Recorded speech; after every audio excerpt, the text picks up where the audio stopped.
Hello guys.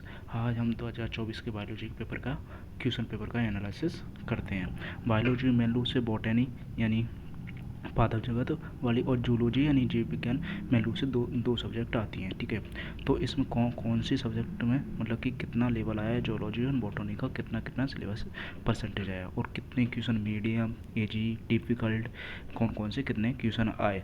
तो अपन पहले करते हैं डिफ़िकल्टी लेवल के आधार पर।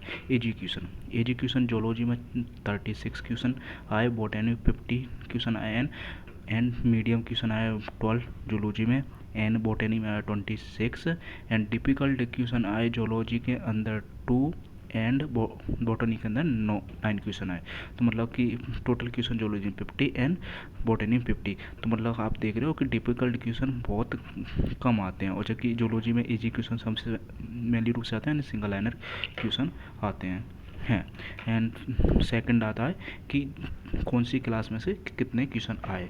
तो मान ली कौन सी क्लास में से कितने क्वेश्चन आए, तो मतलब कि बॉटनी एंड जूलॉजी पार्ट है तो बॉटनी के अंदर 11th क्लास में से आए हैं 26 क्वेश्चन, 26 क्वेश्चन, एंड जूलॉजी में से आए हैं, जूलॉजी में आए 11th क्लास में से 26, मतलब कि दोनों को बराबर पोर्शन आया है 11th क्लास में से, है ना।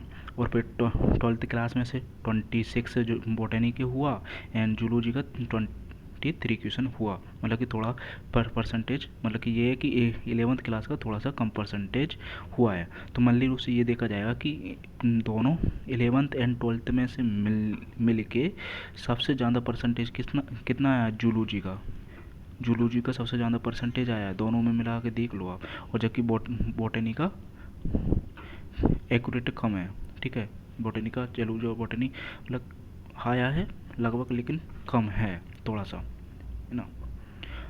फिर आता है कि कितने सिंगल लाइन क्वेश्चन आए, कितने स्टेटमेंट वाई आए, कितने मल्टी स्टेटमेंट आए, आसेशन रीजन मैच फॉलोइंग क्वेश्चन वगैरह देख लेते हैं।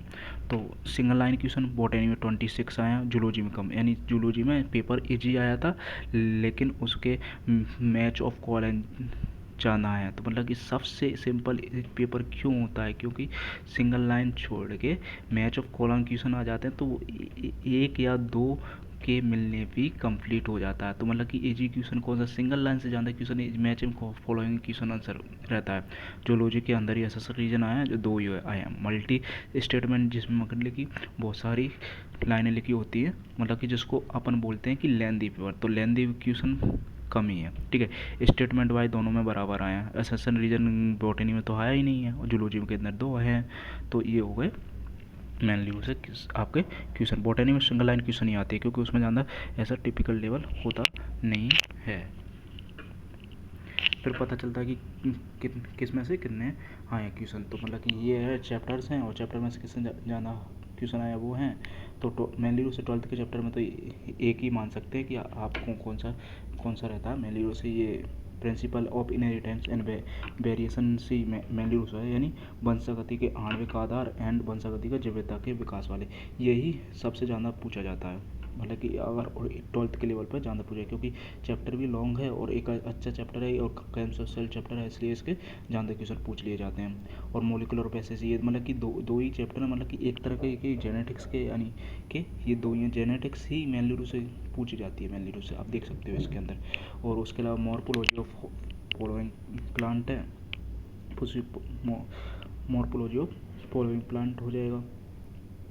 और बायोडाइवर्सिटी एंड कंजर्वेशन, मतलब कि जिसको अपन लास्ट में बोलते हैं पारिस्थितिक वाले चैप्टर, उसमें से आते हैं 12th के अंदर मेनली रूप से।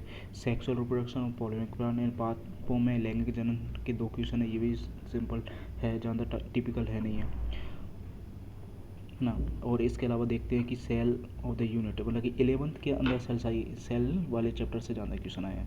11th के अंदर सेल साइकिल के, मतलब कि कोशिका जीवन की इकाई होती है और या कोशिका चक्र कोशिका विभाजन में से क्वेश्चन पूछे जाते हैं। इवोल्यूशन में से आप देख सकते हो कि इवोल्यूशन मतलब विकास में से कितने क्वेश्चन आए हैं, 4 क्वेश्चन आए हैं। ठीक है, ह्यूमन रिप्रोडक्शन में से कितने आए हैं, यानी ह्यूमन रिप्रोडक्शन हेल्थ में से तो बहुत सिंपल क्वेश्चन आया था, है ना।